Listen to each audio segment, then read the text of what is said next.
My name is Ambhika, and I have been an alumnus in the same institute that you're part of.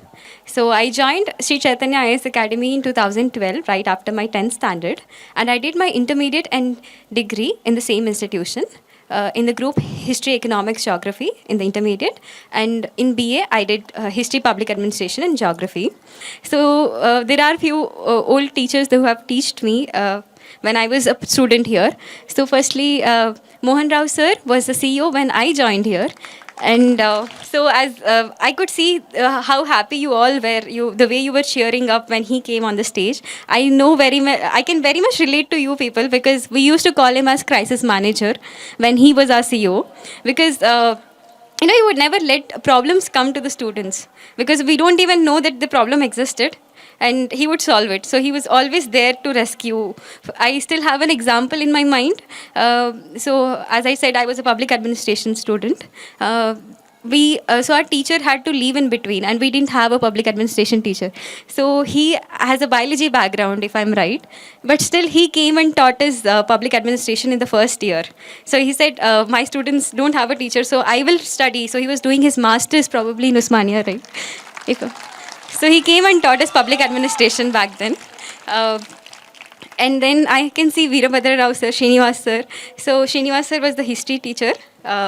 And the way he teaches history is very interesting. So you can imagine that you're actually in that place, the way he describes. So he has taken us to Alampur as a trip, and then we went to Warangal also, Kakatiya architecture. So I think I remember it so vividly. So when the question comes on Nagara temple architecture or some temple architecture, I would certainly remember him because he has made history so interesting, because a lot of people strike history as a subject which is boring, which is for someone who is bad at academically. Arts has always been seen as a subject which is not it's seen as a last option for everybody. So instead I have taken arts, I've taken humanities as my first choice. And I'm thankful that you have made history so interesting, sir. Thank you so much. And Veerabhadra Rao sir, he has taught us Indian polity. I think he's one of the most disciplined teachers. I think he was very particular that we make a proper notes in the class. We pay attention to the class. I think he has been an amazing teacher. And we also have Telugu ma'am there. And here I have on the stage Anant Rao sir. Anant Rao sir's, I think my first contact with him was in 2012 at Vivint Towers when he had come to take the summer classes. The first term that I learned from that this is called as lectern. It is not podium. People always call it as podium. So he clarified that this is called as lectern. It's not about the word that he has taught, but his curiosity, his interest in every detail. So he has a very nuanced approach. When you're reading something, you just don't read on the face of it. You just don't skim through it. You have a nuanced approach. So I think he focused on every detail, and this is very important when you are reading for this exam. So you focus on every detail, and you don't miss out the essence of it. So everybody just might call this as a podium, but from then I have started calling this as a lectern. This is just one encounter of him. After our 2 years in bachelor's, we had gone to RTC Crossroads, and it was under him, and he has managed everything so well there. We had a lot of problems then. So back then he was our CEO. So he kind of has taken care of every problem there, he has taught me my optional subject there. So I think it has helped me in my optional preparation. I have his notes till now. I still preserve it. I refer to it when I read. Along with it, he has also taught us ethics, and his notes have been very helpful. So Antrao sir, thank you. And these are few memories, and this is the same ground I used to roam in the evening, and same mess, same classrooms. Everything was same. The reason I'm saying this is because I was one of you. I'm not very different person, neither am I prodigy. I'm a very common, very simple student like every one of you, wearing the same blazer, same uniforms, and interacting with the same teachers. So I'm trying to say that if I can do, everybody can do. So I want you all to believe that you can do this exam, because until unless you don't believe yourself, until unless you have faith in yourself, no one will believe in you. So keep in this mind that for anything to be done, anything, not just UPSC civil services exam, but any step, any project that you're undertaking, having faith in yourself is very, very important. So your faith, your self-esteem will take you to greater heights. If you don't believe in yourself, no matter how many people believe in you, that will never be very helpful actually. So along with it, I'm grateful that my father is here on the stage and he has been very supportive. So a while ago, as BS Rao sir was rightly pointing out, that parents' support is very essential in the entire preparation. Because a lot of parents might not believe in their children, but my father and my mother, my entire family, my brother, everybody believed in me. And as you all know, taking an art subject is a risk. Especially at an intermediate stage, especially in the southern states where you see engineering or becoming doctor is a common trend. In such a scenario, taking an intermediate subject, even after in humanities, even after topping your school, is a risk that you're taking. In such a step, having your family support is very, very important. I think I'm grateful that they have believed in me. They believe that I can do this, and they have supported me. So thank you so much once again. I'm taking this opportunity to thank them. So right now, someone has asked me when I was coming here. I had asked my friend, what should I say? What am I going to say to the people? So she had asked me, ki, you just motivate them.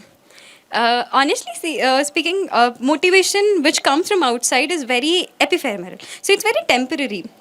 It would not last. So, ఈరోజు నేను చెప్పాను 10 hours చదవండి 15 hours చదవండి ఇది చదవండి అది చదవండి so అది ఒక 1 week చేస్తారు దాని తర్వాత వదిలేస్తారు ఎందుకంటే లోపల నుంచి వచ్చే motivation that is what drives you from inside the fire that drives you from inside is what will keep you motivated through the entire process. Because believe me or not, UPSC is not just a test of your knowledge, it's a test of your temperaments. It's a test of your patience, how patient, how perseverant, how consistent you are. So it's a holistic test. So in this entire preparation, you should have the fire inside you.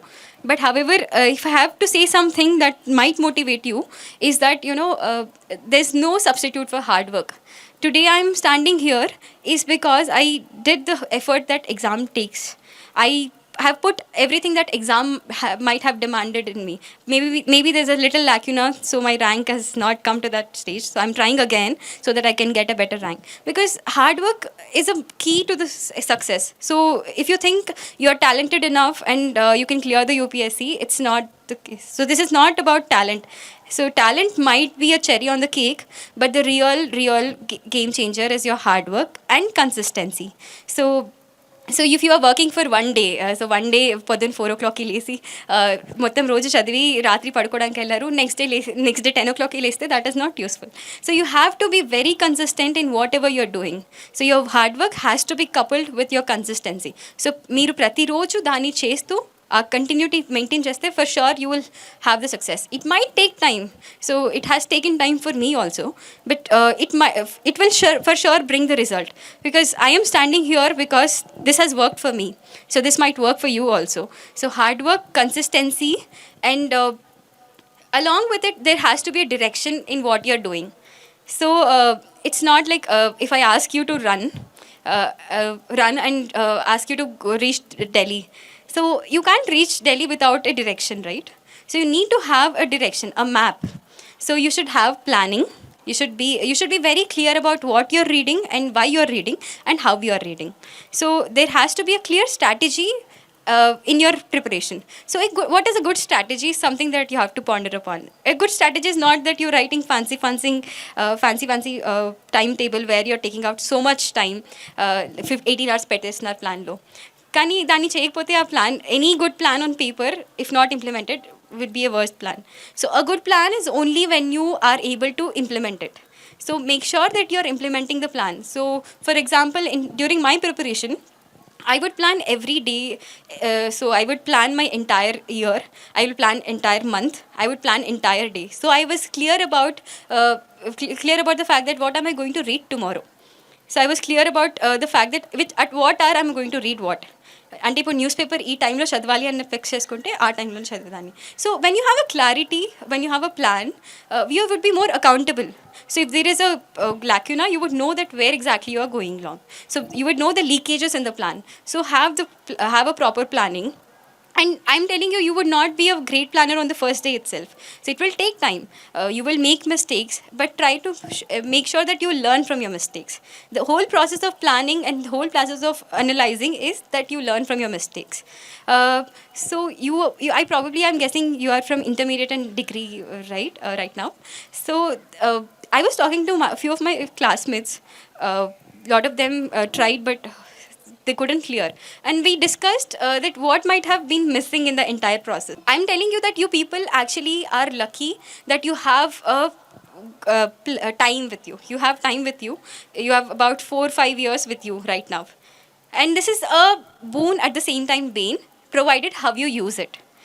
It would be a boon if you properly utilize it, and it would be bane if you don't use it. Because lot of times when we used to have tea here, or we would discuss that, ఇప్పుడు ఎందుకు చదవాలి, ఇంకా 5 years ఉంది కదా, ఇప్పుడు ఎందుకు చదవాలి, ఇంకా 3 years ఉంది కదా, and you will not realize that time gets over and you're still the same point where you started. So I want you all to learn from our mistakes. That once you get out of this process, I want you all to clear in your first or second attempts. I don't want you to overstretch, because that only backfires. So I want you all to make the best use of this entire 5-year duration that you are spending here, because as sir has rightly said, it's your parents' hard work, it's their money that you're invested in the entire process. So if you have to make best use of it. So if I can tell you in the 5 years what can you do, or the time that you have right now, what can you do, and what probably we might have failed in doing, is that you should align yourself to the process. So how would you align to the process? So from here on, every step you take should direct you towards the exam. So from every step of your preparation should help you to clear this exam. So what you can do at your level is get strong with your basics. Be it the NCRTs, finish all your NCRTs. I'm being specific about the preparation right now, because this might help you when you finish your graduation. So you will finish your graduation. At the same time, you will not feel burdened once you come out of your process, because a lot of people come out and again they go for a one year coaching. I think that is not required if you follow and make the best use of the current process. So if you get thorough with all the NCRTs, read them properly, and read all the standard books such as Lakshmikant, all the old history NCRTs, Spectrum. These are the basic books that you are aware of, Environment Shankar, and also you have your class notes that you can revise again. So because so that you get because static part in this exam is very, very important. For example, the result came on May 30th, and my prelims exam was on 5th of June. I had literally 4 days, and because a lot of people were texting, a lot of people were congratulating me, I literally had no time for preparation. Yet I could pull off an exam. I could clear the prelims because my previous preparation, my static part, and my preparation of static part has helped me to clear this exam. So all that I'm telling you is, once you are aware of static part, you can easily and relate it with current affairs. So please read them thoroughly. Make the best use of the time right now you have. So your best luxury, your best advantage that lot of aspirants outside don't have, is that you have a dedicated space, you have a dedicated time for it, where you can easily read. Imagine you being an aspirant outside and have only 10 months or 11 months, and you have to read everything from the scratch. That would be a hard situation. Instead, you have time here. So please try to make the use of it. So don't waste the time. Don't be complacent about having so much of time, because time is the most precious thing. You will only realize its value when it's gone. So don't make that mistake that we had made, or a lot of people previously had made. So make the best use of the resources, best use of the time. After that, you can also start the habit of reading newspaper. I personally believe that reading newspaper is an important element of every individual's life, not just UPSC. I think newspaper is important for every person. That's my opinion. And my father has been a regular reader, so I think I've inherited from him. I had a habit of reading newspaper since my childhood, and I believe this preparation without newspaper is incomplete. There are people who would disagree with me, but this is my belief. So if you are you are completely new to this and you are starting now, better late than never, right? So please start reading newspaper, either Hindu or Indian Express, whichever you are comfortable and have access to. Read newspaper, try to make notes out of it. Understand how the newspaper might help you. So here comes the syllabus. I think every aspirant, when he or she starts the preparation, syllabus is your guide. First, I want you all to go through the syllabus, prelims, mains, and interview, though you don't have any syllabus. So as B.S. Rao sir had rightly pointed out, anything can be asked. But for mains, syllabus is your guide. Everything that is being asked is from the syllabus. Nothing comes out of the syllabus. It depends on how narrowly you interpret syllabus, because there are topics given, there are subtopics given. There's a pattern in the way which questions are asked. So go through the syllabus and understand which topic comes under what. For example, you might be following the Maharashtra case right now. You are following anti-defection. Anti-defection has been in the news right now. So you will understand that that comes under GS2 in the mains. How will you get to know is when you are thorough with the syllabus, you will realize that this comes under GS2. So I want you all to see the syllabus, and whenever you're reading newspaper, try to see which topic comes under which part of the paper. When you have this, when you can segregate, when you can identify and segregate such news articles, you would be, it becomes very handy to prepare notes. So make sure you go through the syllabus and see which paper demands what. And if you try to make notes out of it, if you try to have notes under each paper, that becomes easier when you are giving exam. So your own notes is what you're comfortable with, right? So make sure that you have your own notes. You can extract the material that has been that has been given, the material that has been taught in the class. That will add on value, and you can also connect with the current events that are going on. I just gave you an example of the current Maharashtra issue. So this is one example. And ethics, I'm sure they're going to take the classes. So be thorough with it. And as Sir had said, observation is an important element of this preparation. So I had written this on my Twitter handle also, that when you are approaching, when you're writing prelims, don't think it's just a test of what you've read in this past 1 year or 5 years. It's a test of everything that you're learning from the day one as a child, or whatever you're observing around. For example, there was a question that was asked on triclosan. So triclosan is used in your toothpaste. So the question is about when you're seeing ingredients on something. That might also help you. If you're using a coil or a odomus, so there's lemongrass in it. So the question was asked whether what is used as a mosquito repellent. Lemongrass is used as. So I'm just saying that be open to ideas. Don't narrow yourself to one particular thing, that this is what is coming. So only things from your books will come. So anything can be asked. So be open when you're approaching the paper. So this is one tip that I'm giving when you're going to write the exam. But for now, I want you to strengthen your basics. So, and also whenever you have tests here, prelims and mains, make sure you attempt them. So don't boycott exams. I think I have seen this many times during my preparation, and so a lot of people come and say that today let's boycott the exam. I would always oppose it, and I have become a villain for it also in my class. But I think that is what helped me today to stand here, because running away from a problem is not a solution, especially when you're aiming to become a problem solver. Because as a problem solver, you don't create a problem. Instead, you should be the problem solver, right? And the solution to your issue is writing tests, giving your tests regularly, following a schedule that has been prepared. Make sure that any schedule that is prepared is in your betterment. So your teachers are not your enemies. So have this in your mind. So any test that might come, even if you're not prepared, I think a test will be an indicator of how well you're prepared. So if you're underprepared, probably your test will tell you which are the areas that you have to work on. So for example, if you are reading Lakshmikant, are you reading Veerabhadra Rao sir's notes? I was talking to CEO sir, and he was saying that our new material is ready. We have made a new schedule. So I think institution is making its own, it's doing its own share. I think it's your time now to put in your own effort, make sure you don't fail in it. And I think I've said so much now, so all the best once again. I hope that lot of people from there would come here. And because right now what I'm going through it cannot be expressed in words. The feeling of being a student, to be coming as a guest in your own institution, is something that's very wonderful. And this feeling can only be felt, it cannot be expressed. And I'm sure you all want to have the same feeling. So please do whatever is required for it. And also, for last, one important thing that I forgot to mention is, please enjoy the process. Because the moment you will not feel burdened the moment you enjoy the process. Because if I ask a cricketer, suppose I ask Virat Kohli to play cricket, he will not feel burdened of doing this job because he likes doing the job. So I never felt my preparation as a burden because I enjoyed what I was doing.